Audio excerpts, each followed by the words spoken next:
Hi everyone, welcome to అపూర్వ వంటలు. ఒక్కొక్క ప్రాంతంలో ఒక్కొక్క వంటకం ఫేమస్ కదా. అలాగా కడప వైపు ఈ పండు మిర్చి కారం రెసిపీ అనేది చాలా ఫేమస్. ఇది పండు మిరపకాయలు వచ్చే సీజన్లో ఎక్కువగా తయారు చేసుకుంటూ ఉంటారు. ఇడ్లీకి, దోశకి, అలాగే అన్నంలోకి ఇది కాంబినేషన్గా సూపర్ టేస్టీగా ఉంటుంది. దీన్ని తయారు చేసుకోవడానికి ముందుగా నూనెలో 50 గ్రాములు అంటే 6 టేబుల్ స్పూన్స్ వరకు వేరుశనగ గుళ్ళని దోరగా వేపుకొని పక్కన పెట్టుకోండి. అలాగే పెద్ద నిమ్మకాయ సైజ్ అంతా చింతపండుని ముందుగానే నానబెట్టుకోవాలి. ఈ పచ్చడి కోసం 100 గ్రాములు పండు మిరపకాయలు తీసుకొని శుభ్రంగా కడిగి వాటిని, అలాగే అర కేజీ అంటే పండు టమాటాలు ఒక 6, 4 పచ్చాలుగా తరిగి అవి కూడా బాండీలో గెరిటెడు నూనె వేసి పండు మిరపకాయలతో పాటు వేసేసి చక్కగా మంటని మీడియం ఫ్లేమ్లో పెట్టుకొని వేపుకోవాలి. ఇవి వేగే లోపల 2 పెద్ద ఉల్లిపాయలు తీసుకొని తొక్క తీసేసేసి 4 పచ్చాలుగా కట్ చేసుకొని పక్కన పెట్టుకోండి. అదే మీడియం సైజు ఉల్లిపాయలు అయితే 3 తీసుకోండి. పండు మిరపకాయలు, టమాటాలు మాడకుండా వేపుకుంటేనే ఈ పచ్చడి చాలా టేస్టీగా ఉంటుంది, గుర్తుంచుకోండి. ఇలా వేగుతున్న పండుమిర్చి, టమాటా తరుగులో 1 స్పూన్ వరకు జీలకర్రని వేయండి. జీలకర్ర వేసిన తర్వాత ఒకసారి గెరిటతో మిక్స్ చేసుకోండి. ఈ జీలకర్రని వేయటం వల్ల ఈ పచ్చడి చాలా ఫ్లేవర్ఫుల్గా, అలాగే చాలా టేస్టీగా ఉంటుంది. కాబట్టి జీలకర్రని వేయటం అస్సలు స్కిప్ చేయొద్దు. పండుమిర్చి లైట్గా నలిగి టమాటా అనేది ఒక 50% ఉడికిన తర్వాత తరిగి పెట్టుకున్న ఉల్లిపాయలు దీనిలో వేయండి. ఉల్లిపాయ వేసిన తర్వాత ఒక 5 నిమిషాలు కదపకుండా లైట్గా ఉల్లిపాయ ఒకవైపు మగ్గిన తర్వాత మళ్ళీ రెండో వైపుకు కూడా తిప్పుకోవాలి. ఇలా తిప్పుకున్న తర్వాత ఇదంతా కూడా బాగా మగ్గే విధంగా మూత పెట్టేసేసి ఒక 10 నిమిషాల పాటు మంటని మీడియం ఫ్లేమ్లో పెట్టుకొని మగ్గించుకోండి. చూడండి, 10 నిమిషాల తర్వాత మూతని ఓపెన్ చేసి చూస్తే పండు మిరపకాయ, టమాటా దగ్గరికి బాగా ఉడికినాయి. అలాగే ఉల్లిపాయ కూడా చక్కగా మనకి ఉడికినట్టుగా కనపడుతుంది. ఇలా రెడీ అయిన మిశ్రమాన్ని కాసేపు చల్లారి పెట్టుకోండి.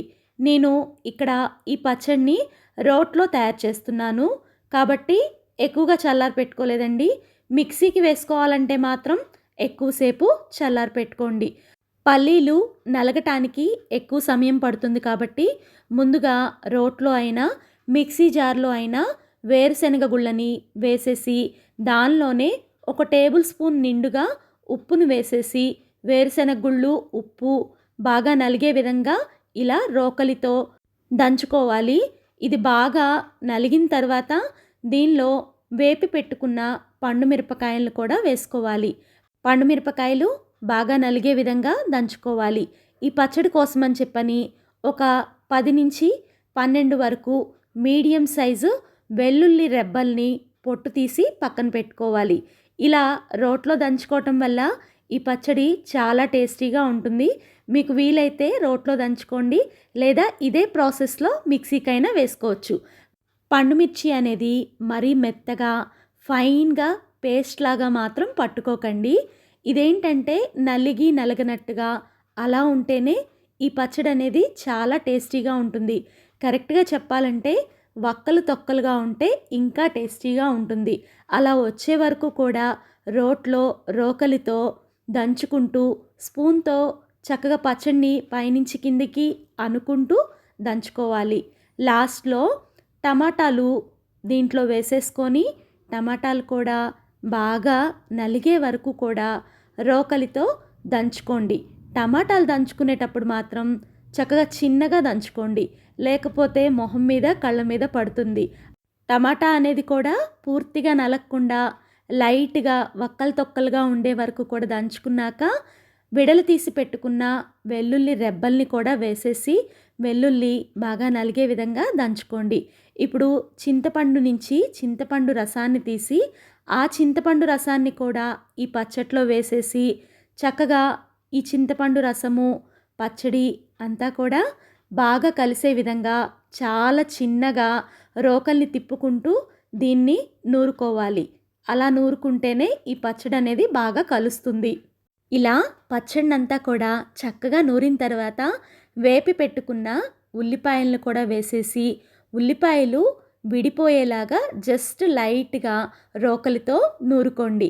అదే మిక్సీ జార్‌లో చేసుకునే పనైతే ఉల్లిపాయల్ని ముందుగానే విడల తీసి పక్కన పెట్టుకొని, పచ్చడంతా రెడీ అయిన తర్వాత గిన్నెలోకి తీసుకొని ఉల్లిపాయలను వేసి కలపడమే. అంతేనండి. మా కడప స్పెషల్ కడప పండు మిర్చి కారం రెడీ అయిపోయింది. ఘాటు ఘాటుగా చాలా టేస్టీగా ఉండే ఈ పండు మిర్చి కారాన్ని మీరు కూడా ట్రై చేసి మీకెలా వచ్చిందో కామెంట్ చేయండి. వీడియో నచ్చితే లైక్ చేసి మీ ఫ్రెండ్స్‌కి, ఫ్యామిలీకి షేర్ చేయండి. ఫస్ట్ టైం మన వీడియోస్ చూస్తుంటే ఇలాంటి వంటల కోసం సబ్స్క్రైబ్ చేసుకోండి.